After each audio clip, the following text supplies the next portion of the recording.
A gente adora falar sobre literatura, educação e cultura e nada melhor do que falar sobre esses assuntos com quem entende, não é? Então, se você gosta desse tipo de conteúdo, curte o vídeo, se inscreve no canal e ativa as notificações, que sempre que a gente postar algo novo, você vai ficar sabendo. Agora bora lá pra live! Oi gente, boa tarde a todos e todas. Vamos começar mais uma live do Estante Entrevista. Hoje falaremos sobre o centenário de Clarice Lispector e para essa conversa eu vou receber a Tati Leite, que é jornalista, professora e youtuber e já está aqui. Vou te chamar aqui, Tati. Tá entrando na conversa, Tati, para a gente falar sobre o centenário de Clarice Lispector. Às vésperas do 100 Clarice, vamos ter essa conversa. Olá! Oi! Tudo bem? Tudo bem? Tudo certo? Tudo certo. Procurar meu óculos, senão eu fico surda. Ah, maravilha, fica tranquila. Por enquanto eu vou te apresentando para o pessoal que está entrando, e aí depois a gente começa a nossa conversa. Então, pessoal, como eu disse, a gente vai conversar hoje sobre o centenário de Clarice Lispector. Para essa conversa eu recebo com grande honra a Tati Leite, que é jornalista, professora e youtuber, e também é criadora do projeto Valer um Livro, que é um canal de educação voltado exclusivamente para discussões sobre literatura. Então, Tati, um prazerzaço recebê-la com a gente aqui nesse nosso projeto de lives, o Estante Entrevista, e para falar sobre Clarice, enfim, muitas honras ao mesmo tempo. Obrigada demais por ter topado e por estar disponível para essa conversa. Obrigada a vocês pelo convite, me senti muito honrada, até porque o estante virtual salva a gente, né? Eu diria que uma boa parte aqui dos meus livros foram graças ao estante virtual, então, assim, eu que me sinto honrada de poder devolver um pouquinho o que vocês já me permitiram, que é achar livros que são difíceis de achar em outros lugares. Poxa, que bom. É sempre muito bom ouvir isso. A gente sabe que a estante salva mesmo e, poxa, que bom que a gente vai poder, então, compartilhar todos esses conhecimentos que, de alguma forma, a estante também trouxe para você e traz para tanta gente. Então, eu vou começar fazendo primeiro uma aberturinha, assim, contando um pouco da história da Clarice, para quem ainda não, enfim, conhece a história dela, que eu acho super interessante da gente dar essa contextualizada. A Clarice nasceu na Ucrânia, no dia 10 de dezembro de 1920, com o nome de Chaya ou Aya Pinkatnova Lispector. Não sei se essa é a pronúncia correta, mas enfim, vamos para... Eu amei que você se aventurou. Eu pulo essa parte, toda vez que eu vou falar. Pois é. Mas enfim, com menos de um ano ela se mudou com os pais e as irmãs para o Brasil, por conta da perseguição a judeus, né, que assolava o país depois da Guerra Civil Russa, e passou grande parte da infância em Recife. Então, apesar dela ter nascido ucraniana, a Clarice se dizia brasileira e se declarava pernambucana também. Depois, na adolescência, ela se mudou com os pais para o Rio de Janeiro, na verdade com o pai, com as irmãs, porque a mãe dela faleceu nesse meio tempo. No Rio de Janeiro, ela estudou Direito na UFRJ, que na época era chamada de Universidade do Brasil. E, segundo a Clarice, ela queria reformar as penitenciárias, por isso que ela quis entrar no Direito. Mas ela acabou, enfim, enveredando por um outro caminho. Ela se tornou tradutora, escritora, jornalista, ensaísta e, como a gente sabe, né, é um dos nomes mais influentes no movimento modernista e na literatura brasileira, não só do século XX, da época que ela atuava, mas de todos os tempos. Durante a sua carreira, ela publicou 8 romances, uma série de novelas, contos, crônicas e livros infantis. Perto do Coração Selvagem, o seu livro de estreia, que ela publicou quando ela tinha 24 anos, a gente vai falar sobre esse livro, e vários outros romances. E ela faleceu no dia 9 de dezembro de 1977, um dia antes de completar 57 anos, em decorrência de um câncer no ovário. Em 2020, como a gente falou, no próximo dia 10 de dezembro, a Clarice, se fosse viva, completaria 100 anos. Então vamos falar na próxima hora sobre a história, sobre a vida e o legado dessa mulher tão importante na nossa literatura. E a Tati sabe tudo sobre Clarice, então estamos em ótimas mãos. Vamos ouvir a Tati. Tati, queria começar te perguntando o seguinte. Quando pequena, a Clarice acreditava que os livros nasciam em árvores. Eu acho isso genial. Mas depois ela percebeu que os livros eram escritos por pessoas e decidiu que era isso que ela queria fazer também. Queria perguntar para você como que a obra da Clarice entra na sua vida. Certo. Eu acho que essa relação da Clarice com a literatura, né? E até o fato dela não se identificar como escritora e ter uma ideia, uma teoria, né? De que a escrita é quase é a escrevivência da Conceição Evaristo, né? É quase um vomitar as coisas que você quer contar, né? E, sobretudo, Clarice, que a vida toda escreveu, e mesmo às vezes sob pseudônimos, etc. E a Clarice, ela entra na minha vida. Bom, eu tive o privilégio de ter uma família muito literária, né? E que lia muito Clarice, que me apresentou para Clarice desde muito cedo. Clarice e Hilda. Mas eu confesso que, quando eu era mais nova, ler Clarice, né? Ela é um pouco hermética numa primeira leitura, né? Talvez a bagagem facilite na hora da leitura. E aí eu lembro que eu li aquele conto dela, que ela conta, aquele conto que ela conta, né? Que na verdade é um texto que ela fala sobre quando ela era criança, que ela queria muito o livro de uma coleguinha dela, que a coleguinha tinha, e ela se apaixonou por aquele livro e queria muito ter aquele livro para ela, né? E essa relação com a leitura, com o livro, com o objeto, o livro me chamou muita atenção. Então, eu acho que é até bom já começar falando isso para quem nunca leu Clarice e quer se aventurar por alguma coisa da Clarice e já entender de antemão, talvez esses textos dela soltos façam muito sentido. Porque foi assim que eu comecei a entender Clarice e me sentir parecida com ela, sabe? Me sentir próxima a ela. Porque eu também fui essa criança que invejava todos os coleguinhas que tinham livros, que queria muito ler aqueles livros, sabe? Inclusive, eu lembro que todas as minhas amigas ganhavam uns livros de capa dura e, né, criança, eu olhava para aqueles livros, eu quero esses livros. E meus avós tinham uma grande biblioteca em casa, né? E aí um dia a gente foi catalogar esses livros e eu fiz muito bem o meu papel, né? Que foi ficar entrando na bibliotequinha que tinha em casa, na livraria que tinha em casa, e ficar roubando os livros enquanto a minha mãe e meus avós tentavam catalogar. Inclusive, pegando um deles, que meu avô não queria que eu pegasse, porque era um livro raro e tal, que era um Alice no País das Maravilhas, e me escondendo dentro do armário para ler escondido e meu avô não saber. Então, essa relação com a literatura, com os livros em si, quando eu li esse texto da Clarice, me senti muito, sabe, representada. E depois, aí eu não parei mais, né? É muito difícil. Depois que você mergulha um pouquinho em Clarice, você não consegue mais sair, né? Então, acho que foi assim que eu comecei a ler Clarice, e essa foi a importância da Clarice. E também entender, compreender o que é a literatura, o que os livros podem fazer dentro da sua vida, da sua narrativa, e assim vai. Com certeza, é muito legal você dar essa dica para a galera que está assistindo, porque de fato a Clarice escreveu de tudo, né? Como eu falei na introdução, escreveu desde romances a novelas e contos, e desde os 9 anos de idade ela escreve textos e peças teatrais, enfim.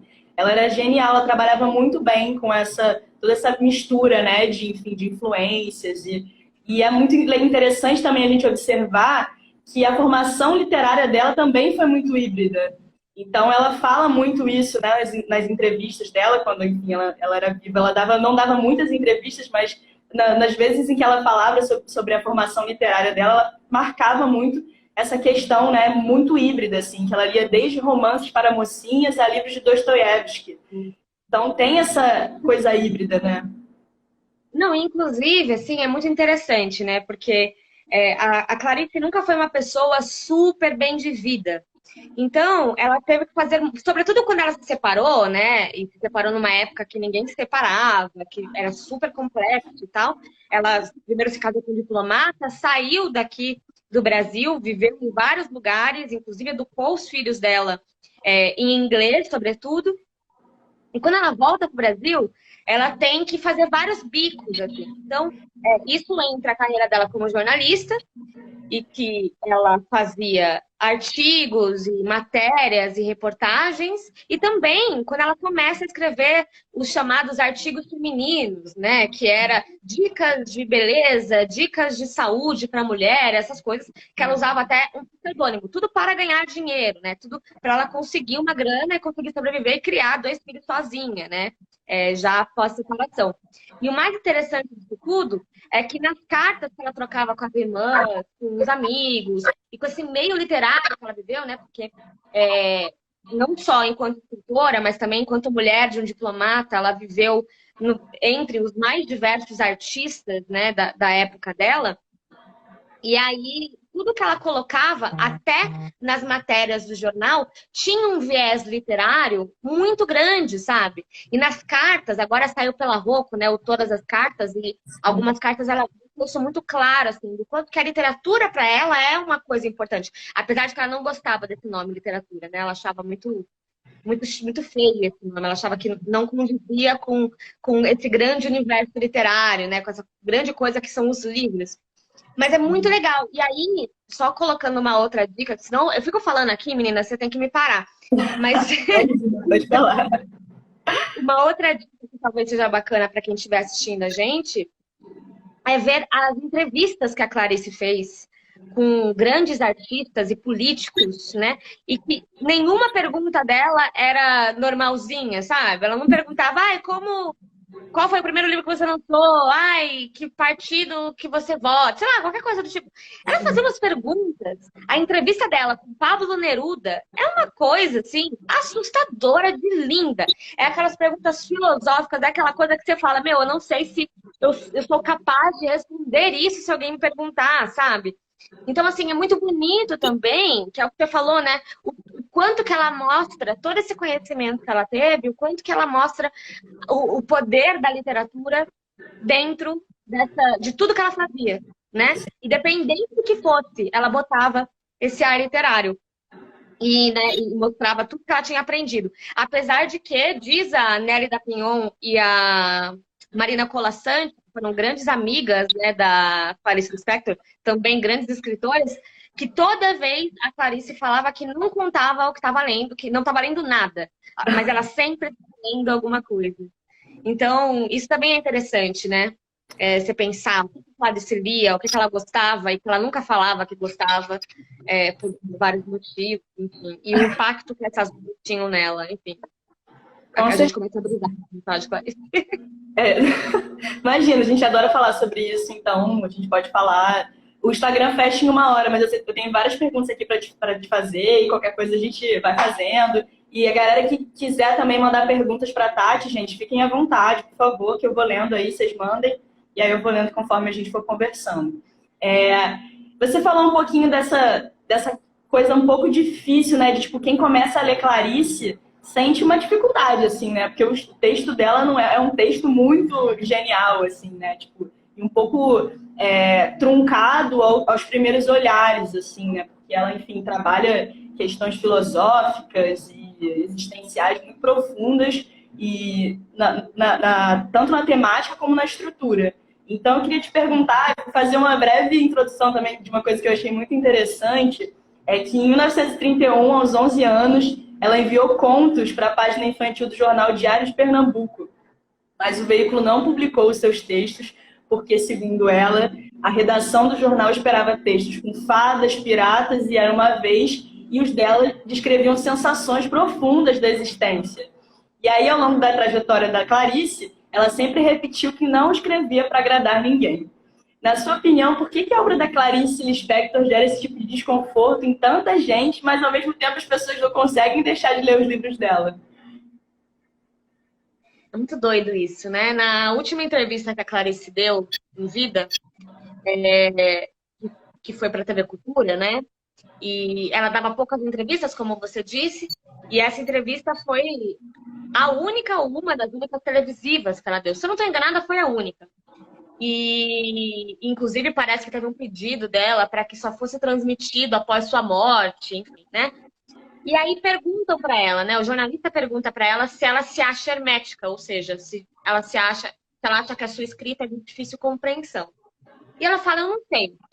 Tem críticos que falam que não entendem um ponto do que eu coloco nos meus livros, mas ao mesmo tempo, esses dias chegou uma menina de 17 anos dizendo que o seu livro de cabeceira era Paixão Segundo GH.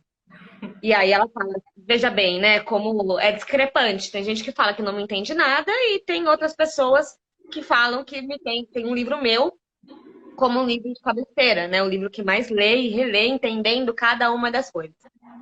E aí, o Wisnik, que é um professor da USP maravilhoso, especialista, crítico literário e tal, ele tem uma teoria que eu comecei, depois que eu vi essa aula dele sobre a Clarice, eu comecei a aderir também, a achar a mesma coisa, que é o seguinte, ele fala que para, talvez, as pessoas que tenham uma base literária muito grande, talvez a Clarice seja de difícil compreensão, porque ela transpassa isso, entendeu? Ela não tem uma forma específica, ela coloca adjetivos nos lugares que não deveriam ter adjetivos, ela coloca substantivos nos lugares que não deveriam ter substantivos, e ela tem essas frases que estão meio entrecortadas. Então, para alguém que está acostumado a ler uma literatura com começo, meio e fim, sabe? Talvez seja mais complicado, mais complexo mesmo a leitura. E ele fala, né, que justamente pessoas que têm só um pouquinho de embasamento, já têm lido outros livros e que vão direto para Clarice, talvez entendam melhor, porque eles não estão viciados numa linguagem com começo, meio e fim, sabe? No A Hora da Estrela, que foi o último livro que ela publicou em vida, né? O penúltimo livro da Clarice Lispector que a gente tem, porque depois teve um póstumo, que ela lançou, inclusive, poucos meses antes dela morrer, né? Ela morreu no final do ano de 77 e eu acho que o livro foi em agosto. Ela tem várias frases que é tipo assim, ela tinha uma vontade de, ponto. Uma pessoa que tá acostumada com uma linguagem com começo e meio e fim, fala, vontade de o quê?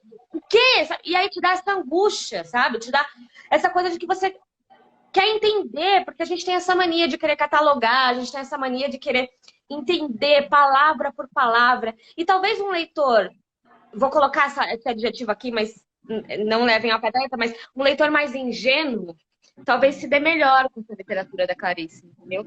Porque vai fluir muito melhor. E, além de que, aí isso já é uma coisa que a Tati, eu aqui, né, eu coloco, que eu acho que dói quando a gente fala da gente, né? Dói a gente saber quem a gente é, a gente ficar pensando em perguntas ou coisas que diz respeito a gente, que a gente pensou, que só a gente achava. Então, essa literatura dolorida talvez também facilite essa coisa dessa não compreensão, né? Porque se é uma literatura que eu só vou ficar me fazendo pergunta, não é confortável. A literatura de Clarice não é confortável. Então, isso talvez facilite na hora da pessoa não compreender, porque ela não quer ficar só se fazendo pergunta. Ela quer um começo, um meio e um fim. Então, eu prolixa do jeito que estou aqui, mas respondendo essa pergunta, eu acho que é meio que isso, sabe? Essa ideia de que é difícil ler Clarice, às vezes, porque ela te cutuca, e porque ela mistura uma linguagem muito doida, umas coisas muito doidas e que fogem do normal, entre aspas, sabe? Do que a gente está acostumado, do que a gente costuma ler e entender. Porque você não pode ler Clarice sem estar preparado, sabe? Não dá para você ler Clarice. Se está preparado, eu digo psicologicamente, sabe? Tipo, sem falar, velho, beleza, agora eu vou ler Clarice e vou tentar aqui ler prestar atenção nisso. Não dá pra fazer do contrário, sabe? Não dá pra... tô aqui de bobeira, tô assistindo um filmezinho aqui, vou também botar pra ler o livro. Não dá pra fazer isso com Clarice, porque tudo tá pensado, tudo tá... Não é ficar assim.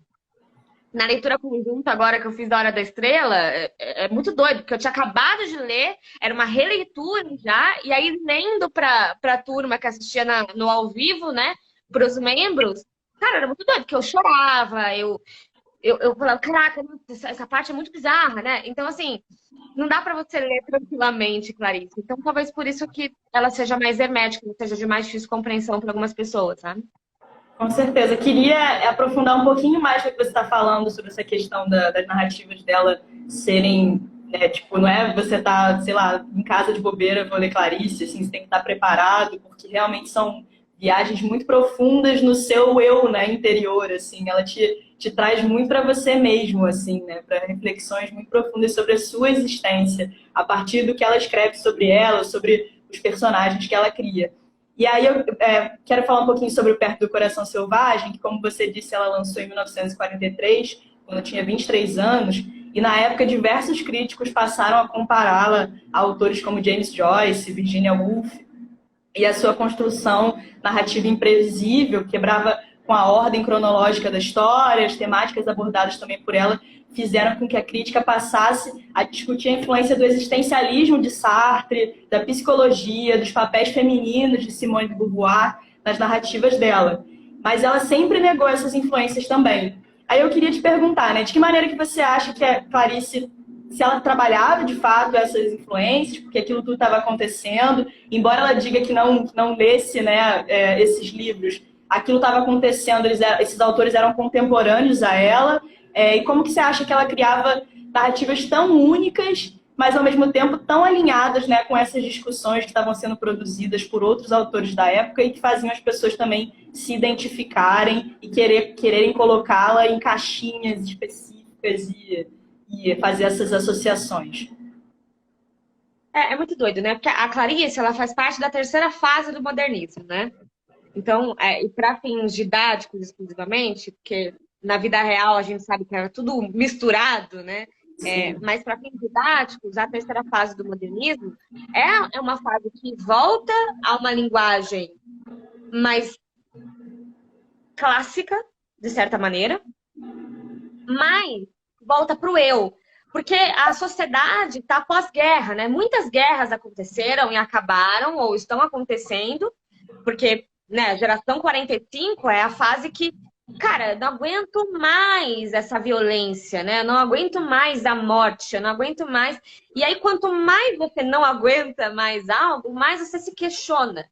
Então, talvez por isso que, talvez não, por conta disso, os escritores da época tinham esse lado muito voltado para o interno, né? Muito voltado para as crises existenciais, para a questão da existência.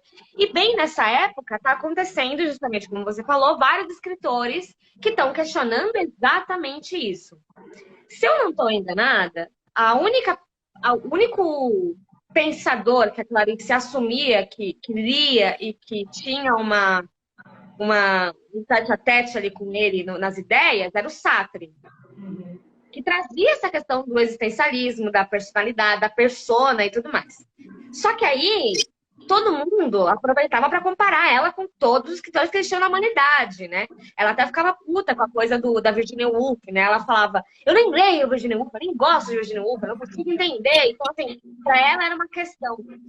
Mas eu acho que essa aura que foi sendo criada para Clarice Lispector, que ela fala que ninguém suportaria ver a Clarice Lispector pintando as unhas do pé de vermelho, né?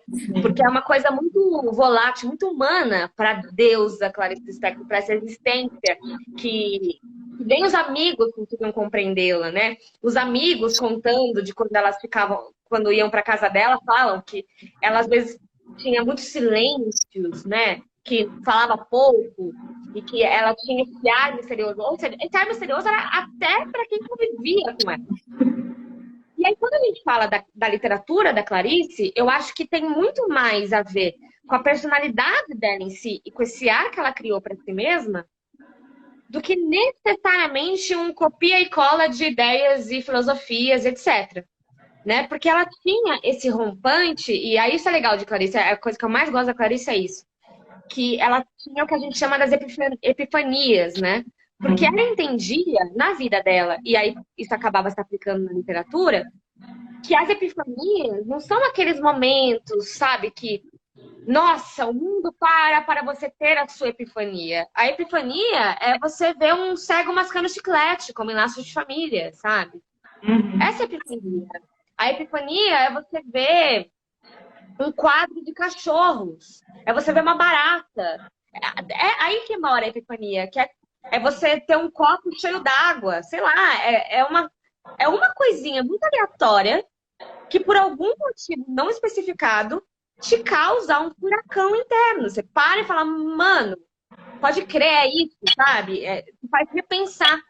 E como na época estava todo mundo nessa mesma toada, com esse mesmo estilo de pensamento, que é o que que é a alma, onde a minha alma está, o que que o meu inconsciente diz para mim, o que que os meus sonhos dizem sobre mim, o que que é memória, sabe? O que que a sociedade quer de mim, porque também tem isso, pós-guerra, o que que tá todo mundo esperando que você faça, né? E por isso também a Clarice, todas as personagens delas são femininas, né? Assim, são poucos os homens na literatura de Clarice.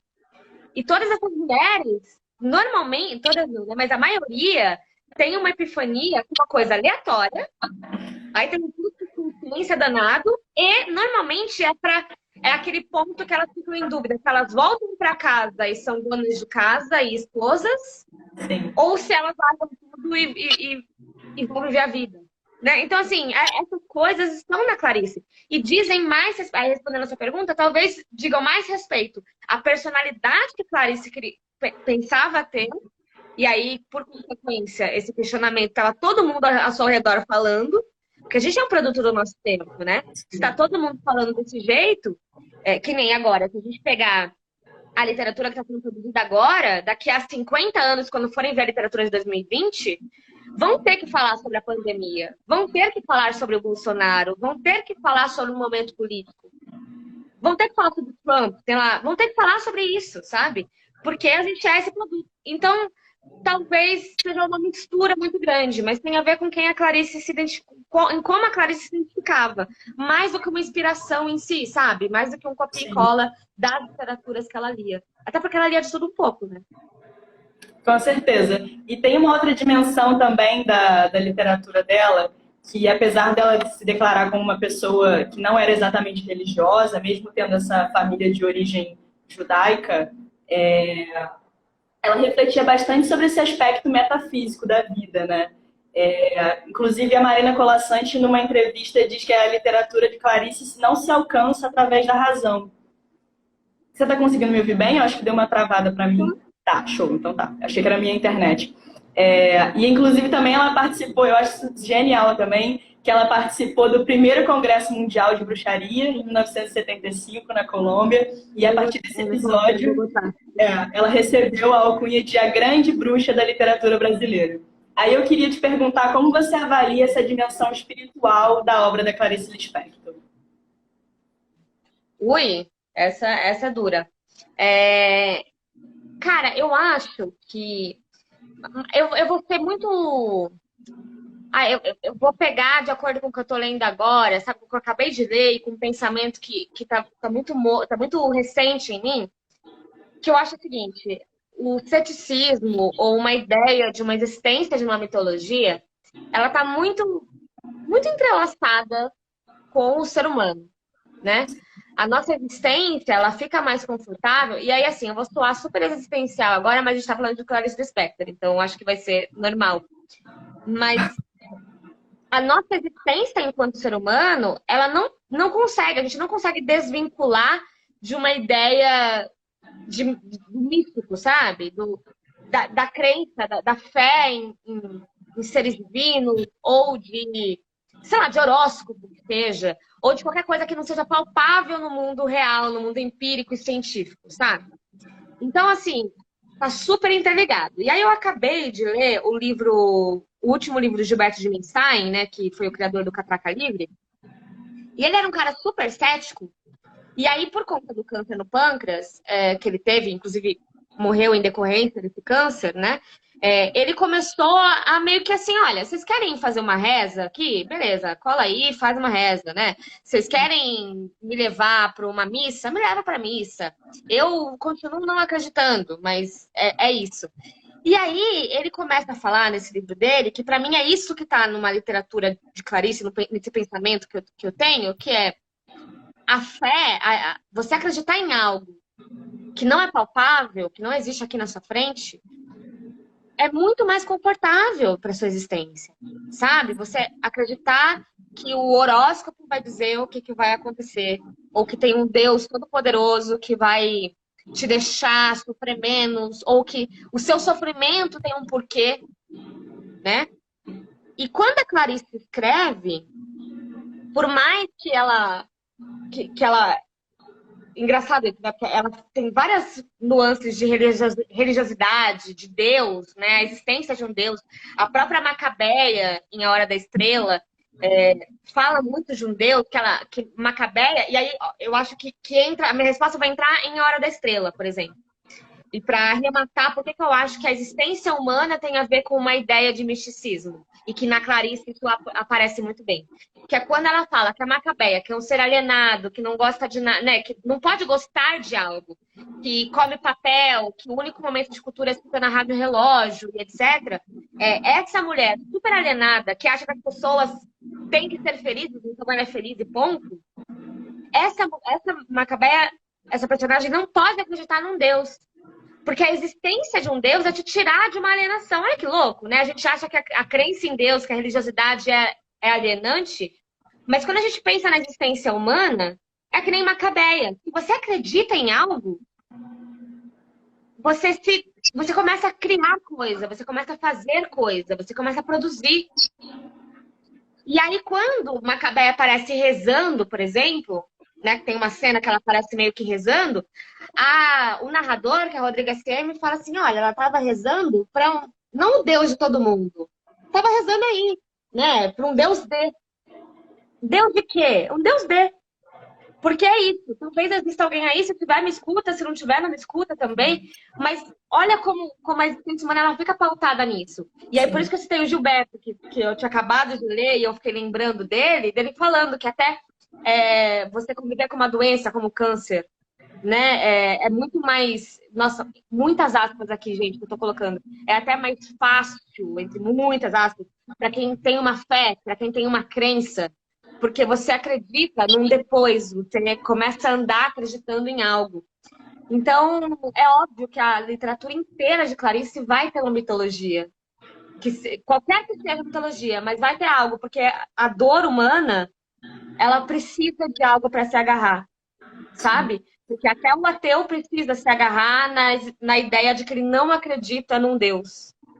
Então, a gente precisa disso para sobreviver, sabe? E se a Clarice fala sobre o ser humano, ela vai falar sobre o misticismo, ela vai ser a bruxa, entendeu?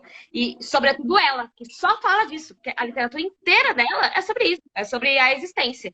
Então, é claro que Deus, religiões, deuses, mitologia, signos, eles vão existir, sabe? Magia vai ter que existir, porque isso é cultural.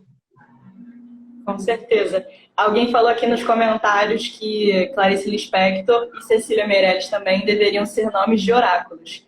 Eu concordo. Concordo super. Galera, pode continuar mandando mensagens aqui que eu tô lendo tudo, não tô comentando tanto que a conversa é muito boa, mas mandem aí, se tiver qualquer pergunta eu faço pra Tati. Pode falar, Tati, se você falar alguma coisa. Não. Pode ir? Eu só ia falar da coisa do oráculo, né? Fico pensando o que Clarice acharia disso, né? Talvez Sim, ela fosse contra isso, assim. Ela tinha um grande problema com a ideia de ser líder de algo, né? Muito, muito doido isso, assim. Sim. Ela sempre se tirava desse lugar, né? Sempre que ela tinha oportunidade, ela não gostava de ser a influenciadora, apesar de influenciar tanta gente, enfim. Pois é. Aliás, assim, cada dia mais, né? Assim, ela já influenciava muito, agora, então, nem se fala. Eu fico imaginando. Eu acho que nos próximos anos, cada vez mais, né? Porque a gente está cada vez mais nessa busca, né? E os livros dela caem como uma luva, assim. Eu acho que ela não imaginava, né? Eu não sei, assim. Eu acho que ela não imaginaria, né? Que em 2020 as pessoas estariam lendo os livros dela com tanta avidez e pensando, né? Refletindo aquelas questões ali propostas por ela. Total. Inclusive, eu fiz uma live agora, foi na terça-feira, né, sobre o filme Hora da Estrela, né, da Suzana Amaral. E aí, uma das perguntas que eu fiz para os convidados, né, que eram especialistas e tal, era se eles achavam que a Clarice ia ter gostado do filme, né? E aí a gente chegou à conclusão que mesmo que ela gostasse, ela não falaria nada. Porque, né, ela seria essa pessoa que ia ver todas essas homenagens e tudo mais e ia falar, cara, não, Já é muita coisa para mim. Eu só vou continuar aqui escrevendo a minha literatura, né? Então, vou continuar aqui fazendo minhas coisinhas e vocês me deixem em paz, sei lá. Verdade, eu acho que seria exatamente isso também. Eu queria voltar um pouquinho no que você falou em algumas respostas anteriores sobre a importância das mulheres, né, das personagens mulheres da Clarice, que em sua grande maioria eram sempre personagens do sexo feminino. E aí queria também contextualizar um pouquinho do que você também já falou, que depois dela morar um tempo fora do Brasil com o marido, que era diplomata, ela se separou do marido, voltou com os filhos para o Brasil, e aí teve que, enfim, fazer, né, trabalhar da forma como dava, né, passou a escrever em colunas femininas, de jornais como o Correio da Manhã e outros jornais também. E nos seus livros, né, tipo, além das colunas, como eu disse, grande parte dos protagonistas são mulheres, e as histórias também abordam essas temáticas ligadas, né, ao universo das mulheres de uma forma muito ávida e direta, assim, e reflexiva, né? Então ela falava sobre libertação das mulheres, sobre o estranhamento desse grupo diante do mundo, né, do que era imposto a elas naquele momento, os seus direitos sociais, relacionamentos afetivos, e também discutia a sexualidade feminina nesse contexto, né, da cidade, que era o contexto dela. E aí eu queria te perguntar, para a gente, enfim, só amarrar melhor isso, eu sei que você já falou bastante sobre isso, mas por que a Clarice falava tanto sobre as mulheres? E embora esses temas, né, enfim, que eu citei agora, já estivessem sendo discutidos na literatura, por que quando a Clarice falava sobre eles, os assuntos soavam tão diferentes e tão relevantes de serem discutidos? Eu acho, né? Primeiro que a literatura da Clarice tinha um espelho, né? Voltado para si. Como a gente estava falando, né? A escrevivência dela, que é um termo muito novo, que veio da Conceição Evaristo, principalmente em outro tipo de literatura, mas ainda assim, o jornalista lá da cultura pergunta para ela, para que escrever? E ela fala, e eu que sei, né? Só escrevo. Então, a princípio, a gente já pode responder isso, né? Que essa existência dela era espelhada na literatura e ela, enquanto mulher, precisava trazer isso, senão ela ia explodir, né? E aí é muito interessante. Eu estou citando muito Hora da Estrela aqui, mas eu vou ter que citar de novo, que é o Rodrigo FM, né? Um narrador homem que já começa na primeira parte do livro, na primeira página do livro, que é a dedicatória do autor, tá entre parênteses, ou Clarice Lispector, e ele fala, né, que eu acho que é a síntese de tudo que a gente está falando, que é, ou eu tenho que escrever essa história de Macabeia, e tem que ser eu, porque eu sou homem, porque se fosse uma mulher, ia chorar piegas. E esse coice aí que a Clarice deu na crítica e nos escritores, em todo mundo que falava que mulher não podia escrever, né, que a existência da mulher tinha que ser pautada em outra história. Então, em Rodrigo SM, ou Clarice Lispector, né, nesse narrador homem, e que talvez seja Rodrigo substantivo masculino, né, esse SM, já mostra exatamente o que a Clarice pensava e por que as personagens dela claramente seriam majoritariamente mulheres, para representar o que ela sentia e o que ela via na sociedade. Agora, além disso tudo, eu só vou finalizar a minha resposta com Água Viva, da Clarice Lispector, que para mim é um dos meus livros preferidos dela. A gente tem uma pintora, Clarice Lispector também foi pintora, né? Ela tem acho que 27 obras, que agora a Rocco relançou as capas, né, de todos os livros com Sim. essas obras de Clarice, com essas pinturas de Clarice. Mas em Água Viva tem essa pintora que está escrevendo meio que uma carta para alguém que a gente não sabe quem é, mas que a gente sabe que é um homem. Então a gente tem uma mulher artista escrevendo uma carta para um homem. E aí tem uma hora que ela fala da teoria da placenta, que para mim, assim, eu sempre repito essa teoria. Quem me segue há muito tempo vai falar, não deve aguentar mais eu falando sobre isso, mas é uma teoria que ela fala assim, olha, a mulher, quando ela existe, a mulher, quando ela vive, ela precisa comer a própria placenta. Porque dizem, né, na biologia, que a gata, quando tem seus filhotes, ela come a própria placenta, ou seja, aquilo que ela mesma produziu, né, e que aquele núcleo que fica ao redor do filhote, e que ela consegue ficar sem comer durante 3, 4 dias. porque ela comeu a própria placenta. E aí, nessa carta, nessa espécie de carta que ela fala com esse cara, ela fala assim, hoje eu tô mal, mas eu tô viva, né? Eu sobrevivo, eu estou aqui porque eu comi a minha própria placenta. Você sabe o que é isso? E aí ela mesma responde, né? Porque a gente não tem a resposta dele, mas ela mesma fala, bom, é claro que você não sabe, né? Eu sei, enquanto mulher, o que é isso? O que é essa sobrevivência? E aí eu não sei se eu posso falar talvez um palavrão aqui, mas assim, é tirar força do cu, né, para sobreviver. Tirar força, sabe, sei lá Deus de onde, para conseguir aguentar tudo que a gente aguenta enquanto mulher. Então, essa existência, que já é um espelho dela, já é um espelho do que ela pensa, é claro que vai ultrapassar e vai vir para a literatura, sabe? Como essas personagens mulheres, que vão ter que sobreviver, que vão ter que comer a própria placenta, né? Essa ideia. E que vão ter que ir além das críticas e trabalhar mais do que deveriam e fazer mais do que deveriam fazer, sabe? Só por serem mulheres. Então, eu acho que é por isso, assim, que as personagens de Clarice são mulheres, majoritariamente. Por conta de todos os motivos que eu esperei antes e que eu falei antes, né? E porque elas precisavam comer a própria placenta, assim como a Clarice. Não podia ser homem, sabe? Não ia ter como. Então, eu acho que essa carta aí de Água Viva talvez seja já a resposta. Que é, você sabe o que é isso? Não sabe, né? Porque você é um homem, então as minhas personagens vão saber o que é sobreviver, Pois é. sabe?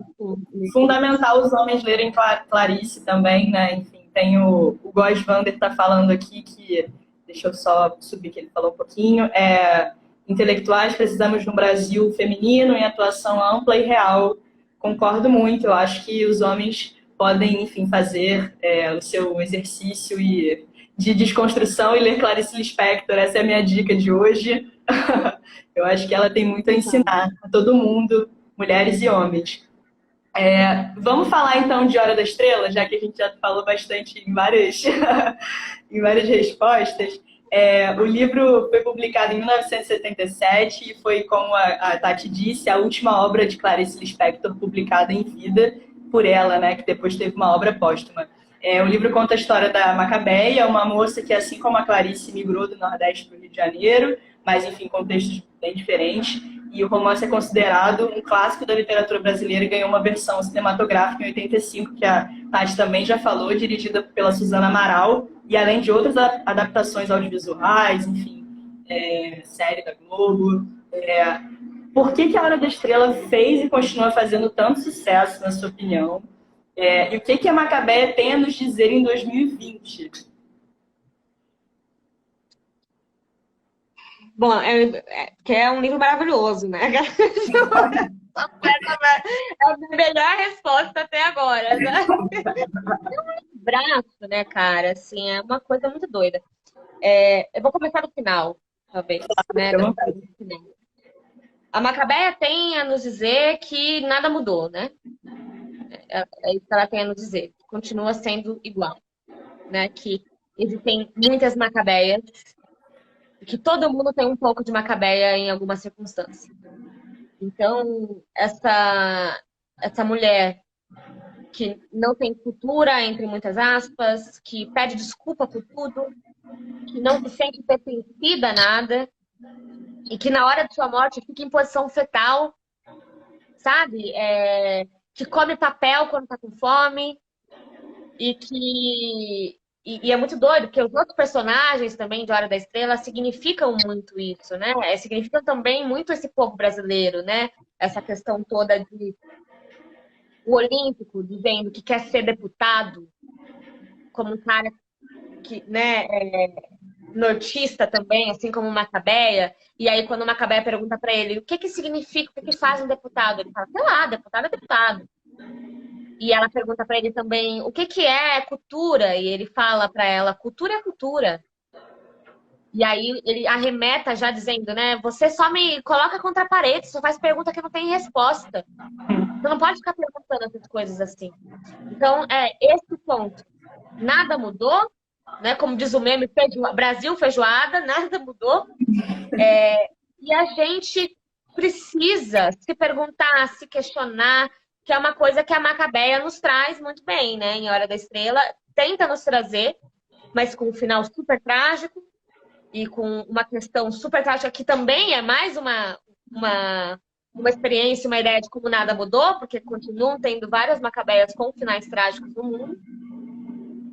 E que a gente precisa ir muito além, né, do que a Macabeia ia. Parar de pedir desculpa, parar de querer se alienar, na verdade, fazer o processo contrário, né? Existir, assim, a nossa existência ela tem que ser válida. É muito bonito quando... Muito bonito e muito triste também, né? Quando ela morre e ela só consegue falar uma frase que é quanto ao futuro. Então, é essa pergunta que ela tinha que ter feito logo no começo. Quanto ao futuro? Quanto ao futuro o quê? Né? O que é o futuro? Vamos pegar as palavras pelo chifre, né? Vamos entender, vamos entrar, né, em todas as coisas que a gente merece, que a gente tem direito, e viver, e se questionar, e etc. Então, eu acho que é isso que a Macabeia nos quer dizer hoje em dia. E é por isso que fez tanto sucesso e foi tão representativo, né? Tanto a obra de Clarice, quanto também a adaptação da Suzana Amaral, né? Que foi uma coisa maluca de importante, ganhou vários prêmios. E aí uma curiosidade muito doida, que quem estava acompanhando a nossa leitura coletiva soube, que, bom, primeiro que o filme surge logo depois da Direta Já, né? Que tinha um contexto político que estava todo mundo muito esperançoso. E no livro, isso acaba acontecendo também quando ela olha para o capim que está nascendo, para o mato que está nascendo no bueiro, e ela vê aquele verde como um verde de esperança, né? Mas ela vai depois, cara, é muito triste, ela vai para cartomante e ela percebe que a vida dela foi um horror, né? E aí o Rodrigo me fala, Macabeia nunca tinha se permitido ter esperança. É esse o ponto. E ela olha para aquele capim verde, ela fala, cara, verde é esperança, vai dar certo, essa é a minha hora da estrela, né? E aí, no filme, a gente já tem um contexto de Direta Já, tá todo mundo muito esperançoso, e aí a gente tem a Macabeia, meio que a crítica da Suzana Amaral, trazendo essa personagem que, assim, bichões, nada mudou, tá igual, a gente continua, sabe? Vivendo a nossa vida alienado sem se questionar, sabe? A esperança não tá aqui ainda, sabe? A gente precisa pensar sobre isso. E aí a gente tem todos esses personagens que são apresentados pela Clarice e depois pela Dona Amaral no filme, enfim, que mostram o que é o ser brasileiro, né? E talvez permitam, como o Rodrigo Semi termina falando, é tempo de morangos, né? Essa coisa, a gente pode ter esperança, então, né? A gente pode pensar a respeito. E aí, para mim, a representatividade maior disso é que quando a Lucélia, que é a atriz que faz a Macabeia, vai para Berlim para receber um prêmio e ver eles foram mostrar o filme lá, ela apanha de um nazista no ônibus. Sabe? Isso foi, tipo, anos 80, sabe? Ela apanha indo ver a mostra do filme dela, que falava sobre uma mulher pobre, alienada, que sofre várias consequências, que existe a xenofobia, que existe o racismo, que existe o machismo e várias questões do tipo. Então, olha que significativo. A mulher vai para a Alemanha e apanha de um cara, e chega toda roxa. E dizem que ela chorava muito, né? Porque, enfim, de dor, tudo aquilo. Então, essa é a representatividade, por isso que o Hora da Estrela é tão importante, e por isso que eu cito tanto, assim, de todos os livros da Clarice, possivelmente seja o que eu mais cite. Esse e A Paixão do Segundo GH, que também tem a coisinha do o quartinho da empregada, a mulher entrando no quarto achando que o quarto vai estar todo bagunçado, mas na verdade o quarto tá super limpo, né? Uma empregada limpa, sabe? Olha que loucura. Então é muito doido isso, e como a Clarice consegue colocar isso sem a gente perceber. Quando a gente termina o livro, a gente fica se questionando, falando, nossa, pode crer, né? Então, a gente também é racista, a gente também é preconceituoso, a gente também é xenofóbico e assim vai. Então, é esse questionamento de todos os livros da Clarice, principalmente desses que eu citei. Com certeza. E aproveitando esse gancho que você puxou do racismo, das discussões sobre racismo que ela faz nos livros dela, recentemente, há alguns anos, algumas pessoas começaram a falar sobre o livro A Aventura de Ser Dona de Casa, que ela escreveu com a Tânia Lispector Kaufmann, enfim, irmã dela. E aí tem uma frase que elas dizem, né, no livro, que as empregadas domésticas são um festival de incompetência, que as patroas têm que domesticar e às vezes domar como um bicho bravo. Eu queria saber o que você pensa sobre isso, como que a gente, enfim, essas discussões elas são super importantes, relevantes sobre racismo, a gente tem que cada vez mais falar sobre isso, mas elas surgiram bem recentemente e a gente sabe que, enfim, esse livro foi escrito há muitos anos, então eu queria saber o que você pensa sobre essas questões. É muito doido, né? Porque se você for pensar, ao mesmo tempo em que há uma literatura de denúncia, né? Uma literatura que fala. Aliás, A Hora da Estrela até foi uma resposta às pessoas que diziam que Clarice não se envolvia socialmente, né?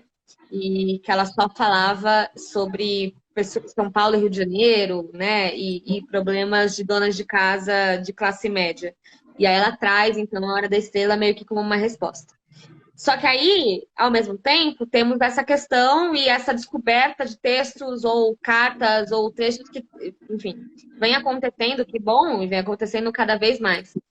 E aí, assim, não dá para falar, né, não dá para se atentar apenas a este fato de que, olha, é um produto do seu tempo, elas falavam isso, mas, enfim, é muito doido como o ser humano ele é tridimensional.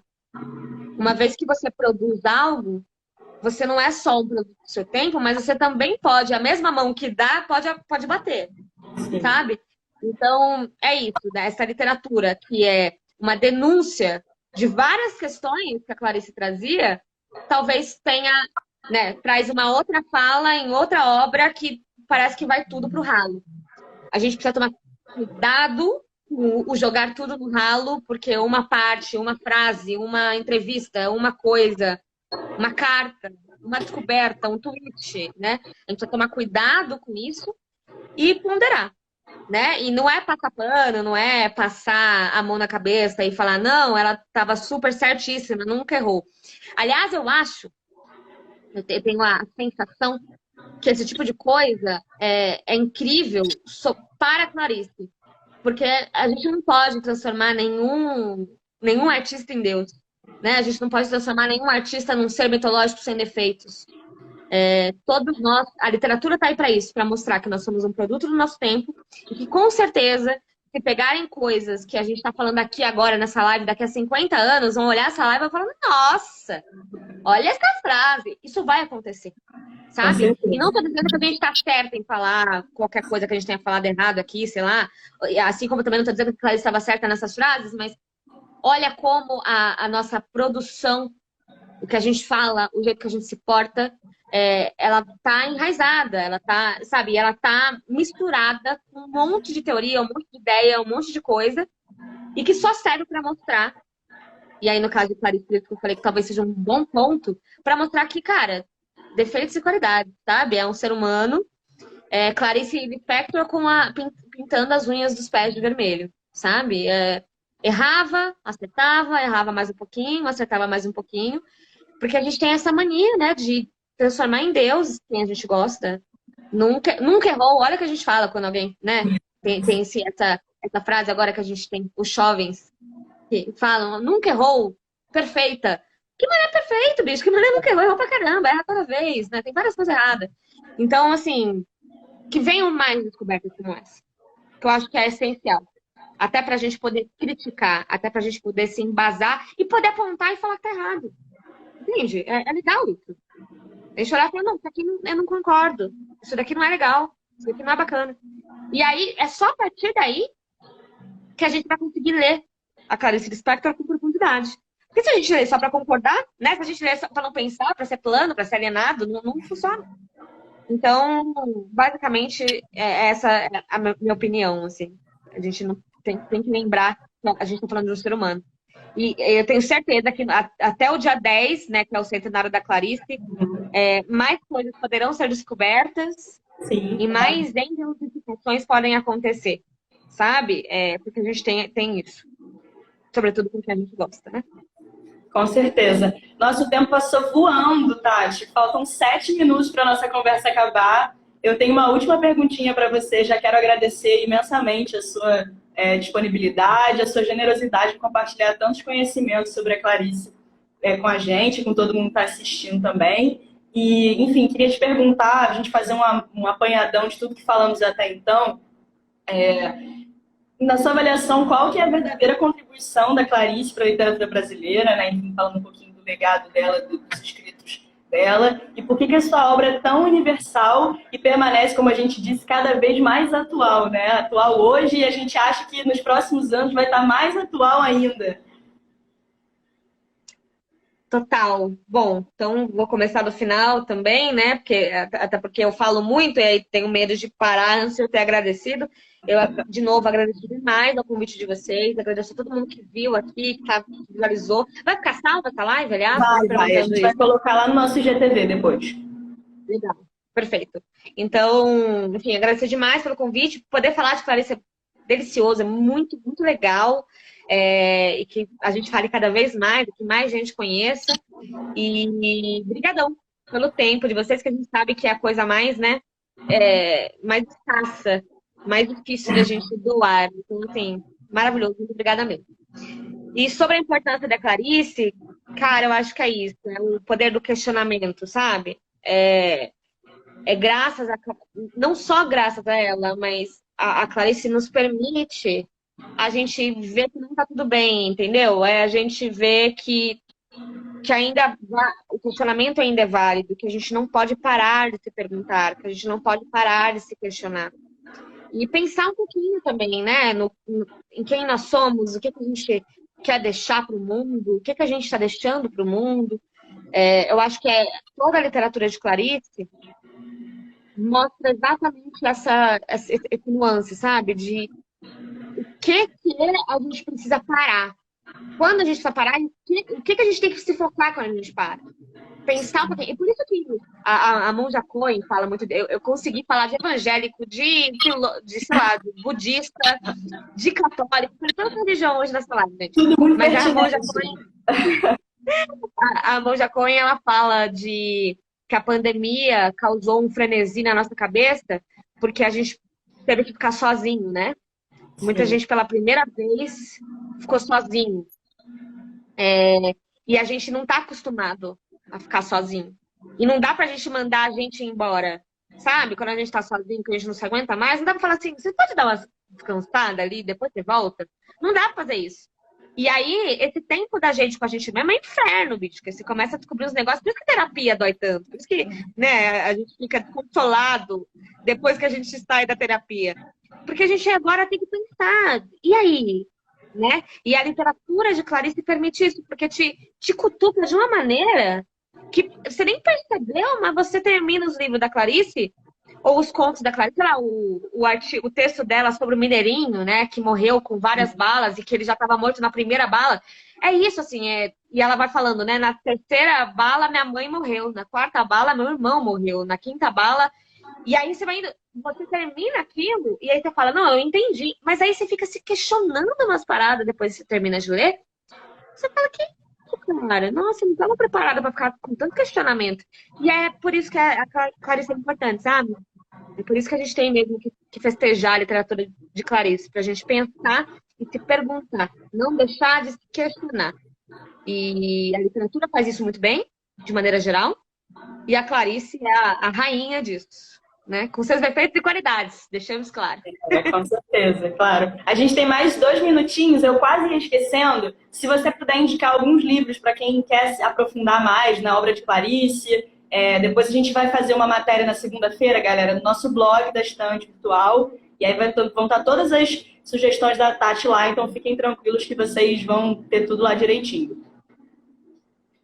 Bom,